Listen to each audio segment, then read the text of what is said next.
ಮಳೆಯ ಹರಿಸಿ ತಿಳಿಸೇ ಬಿಡುವೆ ಪ್ರೀತಿಯ. ಅವಳಿಗೆ ಗರ್ಭಕೋಶ ಇಲ್ಲ ಅನ್ನೋ ವಿಚಾರನ ಹೇಳ್ಬಿಟ್ಟಿದ್ದಾನೆ. ಅವಳೆಷ್ಟು ಸಂಕಟ ಪಡ್ತಿದ್ದಾಳ, ಎಷ್ಟು ನೋವು ಪಡ್ತಿದ್ದಾಳ, ಅದನ್ನ ನೆನೆಸ್ಕೊಂಡ್ರೆ ನನ್ನ ಹೊಟ್ಟೆಗೆ ಬೆಂಕಿ ಬಿದ್ದಂಗಾಗತ್ತೆ. ಮಾತಿದ್ರೆ ಅದಕ್ಕೆ ಅಂತ ಹೇಳ್ತಾ ಇದ್ದವನು ಇಷ್ಟು ಈಸಿಯಾಗಿ ನಂಬಿಟ್ನ. ಅವನು ಸುಮ್ನೆ ನಂಬಿರೋದಲ್ಲಪ್ಪ, ಪೂಜಾ ಕುಡಿತಾ ಇದ್ದ ಪ್ರೋಟೀನ್ ಹಾಲಲ್ಲಿ ವಿಷ ಬೆರ್ತಿದೆ ಅಂತ ರಿಪೋರ್ಟ್ ಹೇಳ್ತಾ ಇದೆ.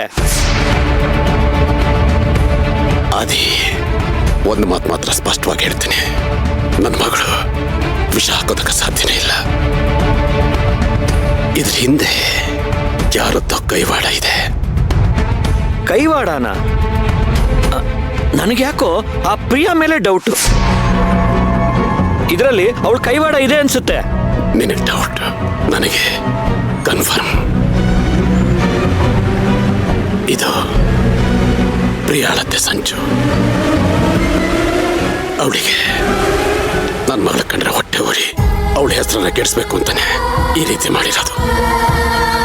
ಅವಳನ್ನ ಸುಮ್ಮನೆ ಬಿಡೋದಿಲ್ಲ, ಸುಮ್ಮನೆ. ಜೆಪಿ,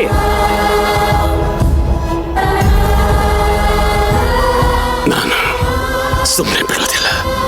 ಅದೇ ಜೆಪಿ ಕಣ, ನಾನು ಜೆಪಿ.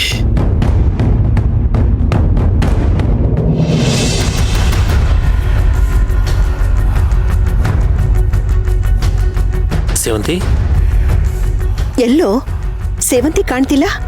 ಅದಕ್ಕೆ ಪ್ರಜ್ಞೆ ಬಂತು ಅಂದ ಎಲ್ಲಿ ಕಾಣಿಸ್ತಾನೆ ಇಲ್ಲ. ವಾಶ್ರೂಮ್ಗೆ ಹೋಗಿರ್ಬೇಕೇನೋ, ಹೋಗಿ ನೋಡ್ಕೊಂಡು ಬರ್ತೀನಿ. ನಾನು ಯಾವುದಕ್ಕೂ ಬಾಲ್ಕನಿ ಚೆಕ್ ಮಾಡ್ತೀನಿ.